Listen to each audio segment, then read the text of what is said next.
کتنا اللہ کا محض فضل ہے کہ اس سے وہ نیکی کے ارادہ کیا ہے، نیت کی اور اب وہ لکھ دی گئی، اور برائی جب تک کی نہ جائے تو لکھی نہیں جاتی۔ تو یہ ہے نا اللہ تعالیٰ نے اس امت پہ اتنا بڑا کرم ہے کہ نبی اپنے محبوب کی امتیوں پہ اتنا بڑا کرم کیا کہ وہ ابھی ارادہ کیا ہے، کس کو صدقہ کریں گے، کسی کے ساتھ بھلائی کریں گے، کسی کے ساتھ، اور ابھی نیت کر کے بھی وہ عمل ہوا بھی نہیں اور لکھ دیا گیا، اور جب عمل ہوا تو نہ جانے پھر کیا اس کے ملے گا اس خزانے سے۔ یہاں تک کہ سلام کر دینا بھی، سلامتی بھیجی تو اس کی نیکی میں نامہ اعمال میں نہ جانے کیا کیا لکھ دیا گیا، تو اس نے اس کو مطلب پیشانی سے پیش آیا، مسکرا کے ملا، تو ایک عمل میں سلام کر کے ایک دفعہ ملنے میں کتنی بے شمار نیکیاں جمع ہو گئی، اس میں کتنی جمع ہو گئی کہ اس نے اس کو دعا بھی دے دی سلام کرنے میں، اور اس کے جواب آنے پہ اس کو بھی نیکی مل گئی سامنے والے کو، اور مسکرا کے ملا تھا ظاہر ہے تو صدقہ بھی ہو گیا، اور اچھی طرح ملا تھا اور بہت ہی خلوص سے ملا تھا تو وہ اس کی بھی نیکی۔ تو ایک دفعہ ملنے میں کتنی نیکیاں جمع ہو گئی۔ ابھی تو ابتدا ہوئی ہے، بات بھی شروع نہیں ہوئی، ابھی سلام ہوا ہے، مسکرا کے دیکھا ہے۔ کتنی دفعہ ایسا ہوتا ہے، کتنے ایسے لوگ آ جاتے ہیں سامنے، ابھی قریب بھی نہیں آئے، سلام بھی نہیں ہوا، اور دونوں کے چہرے مسکراہٹ ہوتی ہے اور بشاشت ہوتی کہ دیکھیں کیسے ملنے والے آ گئے اور خوشی ہوئی، تو وہاں صحیح معاملہ شروع ہو گیا۔ اللہ، اور پھر گفتگو ہو، اور مہمان تھا، مہمان نوازی تھی، اس کی بھی حدیث ابھی آگے پڑھ لیں گے۔ تو ابھی تو ابتدا ہوئی، ابھی بیٹھے بھی نہیں، اب تذکرہ بھی نہیں ہوئی، مجلس شروع بھی نہیں ہوئی۔ اچھا مجلس تو ہم کہتے ہیں کہ 10 لوگ، 5 لوگ، 2 لوگ جمع ہو گئے، کوئی تذکرہ میں دین کا ہو جائے، اللہ کا ذکر ہو جائے تو وہ مجلس ہو جاتی ہے۔ ضروری کہ واعظ اور بیانات ہو، اگر ہم کہیں گھر میں ایسے جمع ہیں، کوئی دوست احباب جمع ہیں، کسی نے کوئی بات ایسی کری ہے دین سے متعلق، تو وہ مجلس قائم ہو گئی، اور اس کے آداب اگر پورے ہو گئے تو اس کا ثواب پورا مل گیا، اور اس جب اٹھے تو وہ اس مجلس کا ثواب مل گیا انوار و برکات کا، جس کا ذکر ہے حدیث میں۔ تو خالی کوئی بھی نہیں ہے، کوئی محرومی نہیں، چاہے 2 آدمی مل کے بیٹھ کے بات کر لیں، یا 10 آدمی جمع ہو جائے، یا 100 جمع ہو جائے۔ اب ذکر ہو رہا ہے کہ جب نیکی کرے تو تمہارے دل میں خوشی ہو، اور جب برائی کرے تو تمہارے دل میں اس کی برائی محسوس ہو، تو اس کے لیے کہا جا رہا ہے کہ وہ مومن ہے۔ اب مومن کی کتنی صفات بیان کی گئی، اور یہاں یہ مختصر میں 2 چیزوں کی تفریق کر کے بتا دی گئی کہ جب خوش کر دے جب تم نیکی کرو۔ اب یہاں اتنا گٹمٹ معاملہ معاشرے میں ہو گیا کہ اتنی کثرت ہو گئی ہر چیز کی، جیسے دنیا میں ہم چیزوں میں کہتے ہیں ملاوٹ ہو رہی ہے، احساس ہی نہیں ہو رہا، کھائے جا رہے ہیں، صحت خراب ہو رہی ہے۔ چونکہ صحت کا معاملہ ہے، اس لیے اس کو ذہن میں بالکل اس کو سر فہرست رکھا ہوا ہے، وہ مقدم ہے کہ پھونک کے قدم رکھیں، اور آج یہ کھا لیا تو اس سے خرابی ہو گئی، اگر کسی سن لیا کہ فلاں چیز کھائی تھی تو اس کے مضر اثرات ہوں گے، تو سارا دھیان ہمارا کتنا ہے کہ چیزوں پہ، کھانے پہ، صحت پہ، کہ فلاں چیز ملاوٹ کی کھا رہے ہیں، اتنی ملاوٹ کہ جس کی انتہا نہیں۔ کسی زمانے میں ہوگا خالص چیزیں، آج سے 100 سال پہلے نیتیں اچھی تھیں تو چیزیں بھی اچھی تھیں اور خالص تھیں۔ اب ہر چیز کا تذکرہ اتنا ہے کہ ملاوٹ، مرچ مسالے سے لے کے چائے دودھ، لیکن استعمال ہو رہا ہے، اور وہ جسم میں جا رہا ہے تو وہ جسم کی خرابیاں بیماری کی صورت میں ظاہر ہو رہی ہیں۔ کتنی پریشانی ہے، اور ڈاکٹر اور لیبارٹریاں اور ٹیسٹ، یعنی کھانے پینے کے علاوہ بھی سنا ہے 300 قسم کے ٹیسٹ ہوتے ہیں جو الرجی کے ہیں، یہ دھول مٹی اور یہ گرد غبار سے، جو پولوشن سے سانس میں جا رہی ہیں، تو وہ اینٹی الرجی اتنی زیادہ ہو گئی۔ تو جب ہم روزمرہ نیکی کر رہے ہیں اور برائی کر رہے ہیں تو اس کے اثرات نہیں ہوں گے۔ اچھا وہ اتنی گڑبڑ ہوگی کہ آپ صلی اللہ علیہ وسلم تو فرما رہے ہیں کہ جب تمہیں نیکی کرو تو تمہیں خوشی ہو، اور برائی کرو تو تمہیں دل میں اس کو کھٹکے وہ برائی محسوس ہو، تو وہ مومن ہے۔ اب اتنی آپس میں ملاوٹ ہو گئی، اور اتنی باریک وہ جو لائن تھی وہ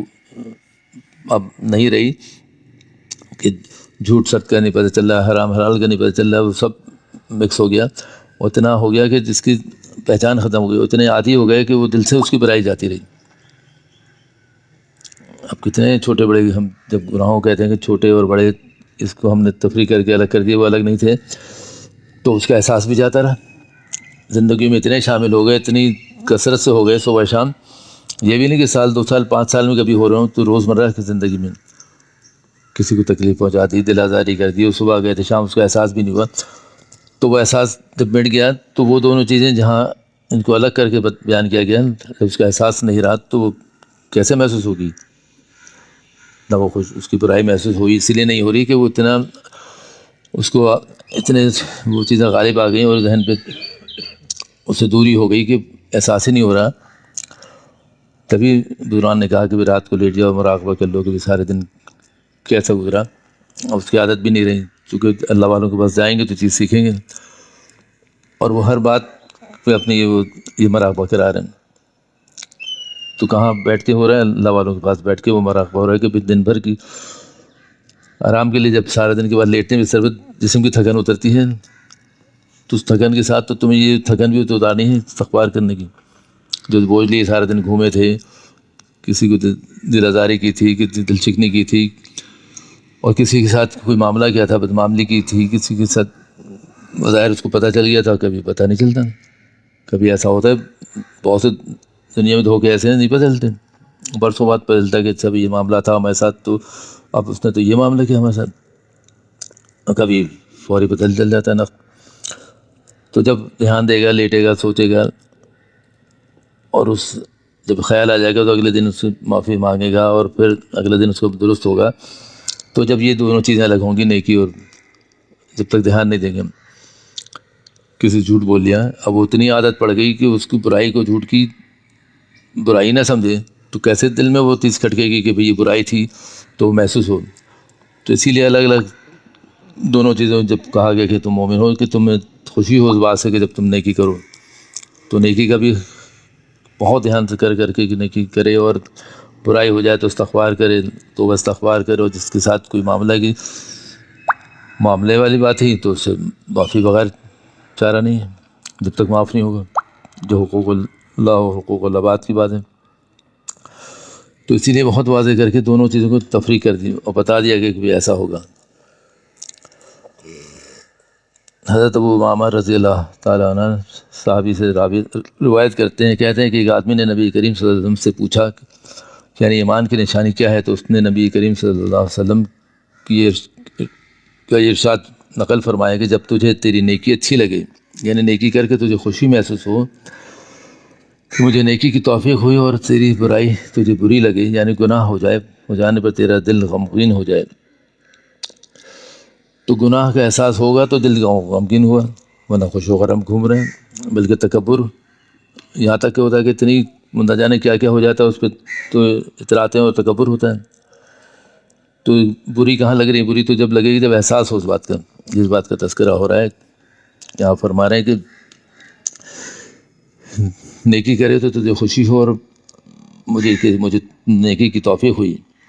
اس پہ شکر بھیجے گا۔ ایک تو نیکی کری، اس پہ شکر بھیجے گا، تو شکر سے اور مزید اس کو حاصل ہوگا، اس کو استقامت ہوگی کہ آئندہ پھر وہ نیکی کرتا رہے۔ اور جب تیرے ساتھ تجھے کوئی برائی لگے، گناہ ہو جائے، تو تیرا دل غمگین ہو جائے اور سزا کا ڈر لگنا شروع ہو جائے۔ اب مومن کامل ہے، کیونکہ نیکی اور گناہ میں امتیاز کر رہا ہے۔ ابھی دونوں چیزوں کے فرق ہو گیا، امتیاز کرنا ہوگا تو جب جا کے کامل مومن ہوگا، اور نیکی اور گناہ کی جزا ملنے کا اعتقاد رکھ رہا ہے، اور اس بات کا ہو رہا ہے کہ جب نیکی کریں گے تو ثواب ہوگا، اور گناہ کریں گے تو اس پہ نیکی کی پکڑ ہوگی۔ اب یہ ساری عمر یہ کرنا ہے، اس بات کی تفریق کرنا ہے، اس بات کا احساس کرنا ہے کہ اچھا کام کیا تھا یا برا کام کیا تھا، اور اس کے ساتھ احساس ہونے کے ساتھ ساتھ ساری عمر گزارے گا تو پھر سچا مومن ہوگا، اور وہ پختگی آئے گی، اور اس کے ساتھ نیکیاں بڑھتی چلی جائیں گی، تو تقوی حاصل ہوگا، پھر سچا مومن بنے گا۔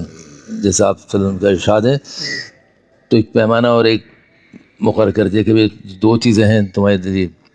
اب تم جو چاہو اختیار کر لو، اور دونوں کو تم اپنے دل سے ٹٹول لو کہ بھئی تم کیا کر رہے ہو، نیکی ہو رہی ہے یا تم سے برائی ہو رہی ہے۔ تو تمہارے دل کو کھٹک ہونی چاہیے، اس بات کا احساس ہونا چاہیے کہ تم سے وہ عمل ہو جائے نیکی کا تو تمہیں خوشی محسوس ہو، اس بات کی خوشی ہوگی کہ آج میں نے وہ سارے کام انجام دیے جو آپ صلی اللہ علیہ وسلم نے فرمائے، جس سے تم خوش ہو رہے ہو، تمہارا دل مطمئن ہے.